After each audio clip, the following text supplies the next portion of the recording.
do on strategy, so that you can really talk about what are the resources. If you don't have the right people with the right skills, capabilities, and knowledge, it's just another thought that's not going to transpire and come to fruition for your business. And then what resources do we have, and then what do we need to develop? I believe, again, performance reviews are so important, and it's a dialogue. It's not a, I see you this way or I see you that way. You know, it's a dialogue between the employee and the leader.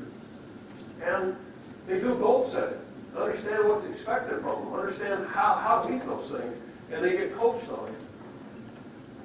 And it requires a contribution of a lot of people. I think self-assessments are important for the individual and tell you how they think they're doing their job, for you to feed back to them, be supported by an HR, got to be involved right in the middle of that. And then sometimes you even want to get third party, which is the 360s, or people within their part of the organization ceremony. I don't think you can do enough about getting people feedback if you really believe in this whole transformational leadership activity. And I believe if you don't give them just feedback about performance, if you really want to build a strong, structured organization, you got to tell them how they're performing, which is against the work objectives, goals, and the values that you have for your organization. But you've got to rank them on promotability. We always got ranked on promotability in GE, and we always want to be of us right there. You do better than anybody else, and we're going to move you fast. That means you'll make more money and get more stock options. Okay, well, place you didn't want to be was down here, because Jack saw both circles. And if you're up here, Jack's trying to figure out how to promote you and give you more money. If you're down here, Jack's saying, why the hell didn't you get rid of that guy?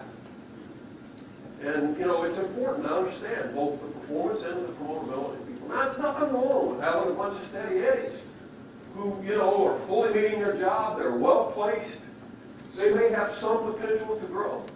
But if you're going to have a succession plan, you need to get some people on that side of the chart. And if everybody's in the middle of the chart, then you're going to have to worry about recruiting and building the organizational competency to be ready for the future. So that's why I think it's equally important to measure about promotability and performance. My closing thoughts. I hope that I've shared with you that transformational leaders wear a lot of hats.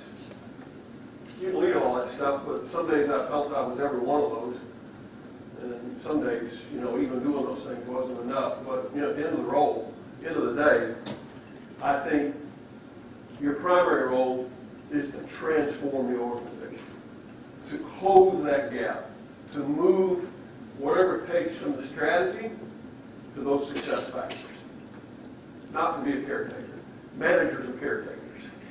They just want to come in, control, go home at the end of the day and get paid and complain. How do you achieve this? I think in summary, the things I've said is you can't give up. It takes a lot of communication. You got to set the vision, and you're always working for the buy-in. You respect the existing culture. I've respected every culture I've gone into. USIS was a very patriotic culture. They were investigators because they believe in this country and what happened in 9/11. I always respected that. I always loved that about the people. I played to that in my communication, but yet I told them, here's where we're going as a business. We can do that and be financially successful as well and grow. Focus on your customers. Put leaders on your team who are big enough for the task, bigger than you.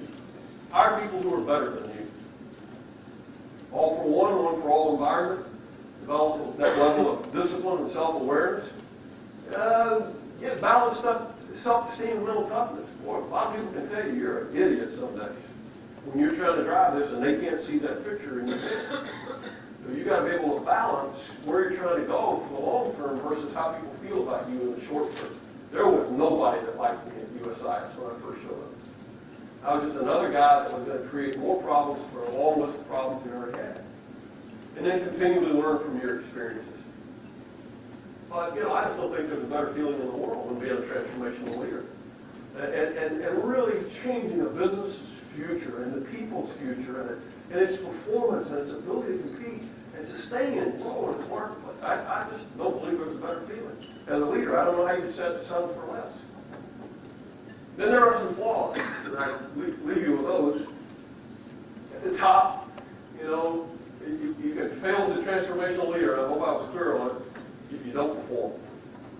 going to get measured on performance. And that, I think that's why the resources group, so many others are trying to do everything they can to help you. We're going to get measured.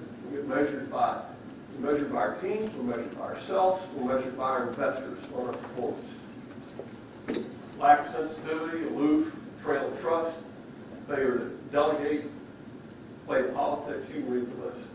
They're pretty simple things. They just don't fit in a leader's set of clothes.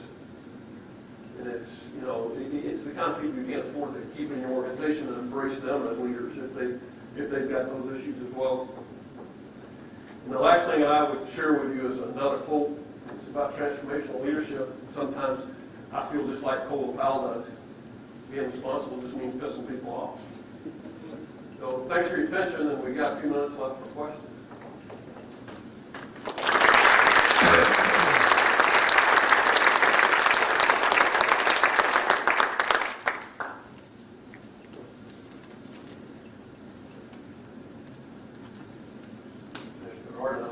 Yes.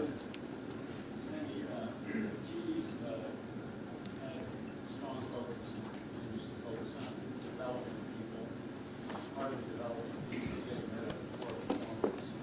And Jack's often quoted about getting rid of Dobbs on an annual basis. Is that a real capable, objective, and something that's deliverable? And if not, what is an achievable way of managing people? Okay, that's a good question, Chip. The question was, for those of you that didn't hear it, in GE, there was this inevitable top 15, middle 75, bottom 10. And we really did have those metrics. And the question was, do you really get rid of the bottom 10? How achievable is that? How do you run an organization, turning over that leadership? Well, Jack's focus was at a pretty senior level. So, most of the times when I would go in for an organizational review, I'd be talking about 15 or 20 people. So the bottom 10, would be a couple of people. And yes, it is possible to run the organization and turn over a couple of people a year. I think it gets more difficult. The more you improve the organization, it gets more difficult to recognize who the bottom 10% is and how you deal with them. Jack was open to that somewhat. His view was, look, if you've got 10 people working for you, somebody is the best, and you've got to reward them that way, and somebody is the worst. And there are attributes in that person that need to improve, and you will be better off in your organization if you improve those attributes. Regardless of how hard I've worked to build, to have the best 10 people. And, I think the thing that initially, like when I went into GEITS, Jack was unforgiving if I wasn't taking out the bottom 10 or 15, because there was a lot more than 10 or 15% that needed to come out. So he was very happy with that I was pushing very hard to change the organization.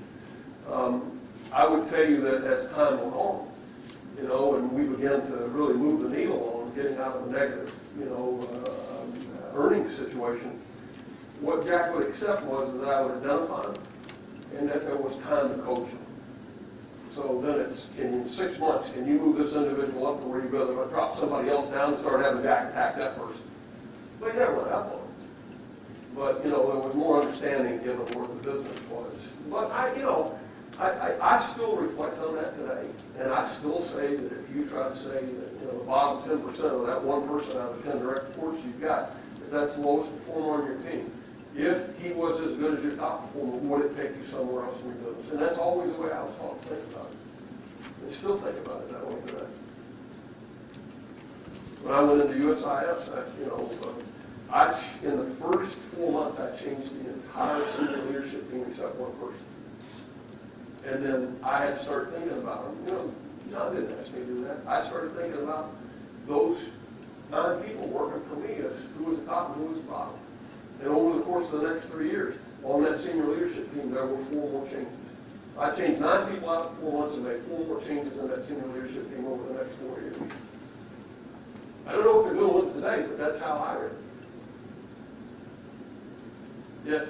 In your value and promotability chart, did you find in more of your successful companies that you had a certain percentage in the higher ranks certain percentage in that middle rank and then a lower? Was there a bell curve, or how did you see that playing out?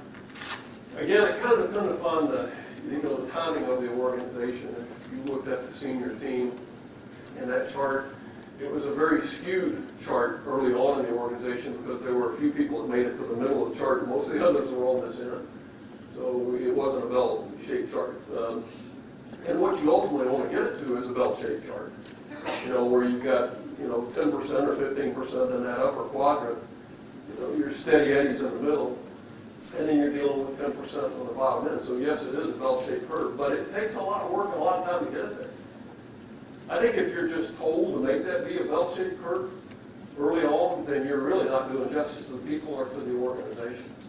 And so I've always asked the leaders when they fill that chart out for me, my direct reports, the first time you fill it out, just tell me where they fit on the chart. The first time you tell me where they fit on the chart, I'm not going to attack them. I'm going to listen to what you're going to do if the chart doesn't please the two of us. Then going forward, you've got to have a plan on how you are going to move the distribution on that chart. I don't think you walk into an organization new and you have those bags for 25 years and say, put them on a chart, and when you put them on a chart and they're in this place, you say, okay, now work on getting rid of them. It doesn't really give the organization the time and the belief in you that you're in this for the long haul, but you're going to keep the heat on them because you believe that at the end of the day, my view was that if one of my direct reports had 10 people working for them and the distribution was in the middle to the bottom, how could they really embrace a lot of the things I've shown you today? How could they really drive it? How could they be supportive of me?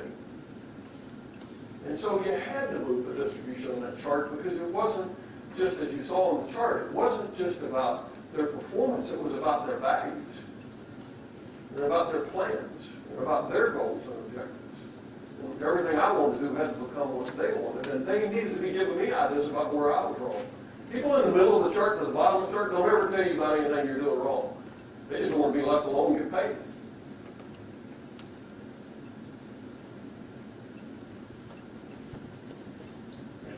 Yes. We got a mic coming to you. Hold on a second. Andy, one of the things that you put a lot of effort and time in your book too about the people aspect, and I certainly appreciate that.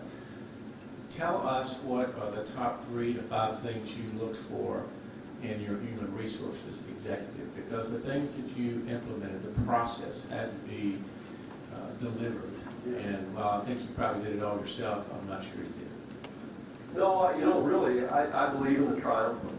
And the triumphant was the CEO, the CFO, and the HR leader. That to me, that's the triumphant of the business, and try to build that in every business.